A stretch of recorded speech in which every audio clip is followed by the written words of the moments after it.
You understand that you're important. Everybody say, I'm important.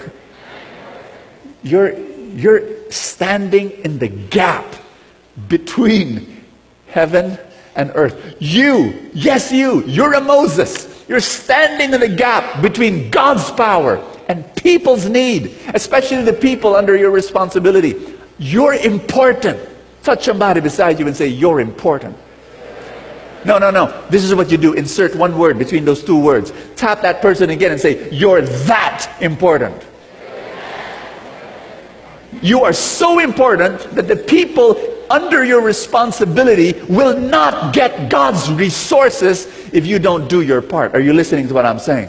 If you don't do what God wants you to do, you are a connector. Everybody say connector. You're a connector. And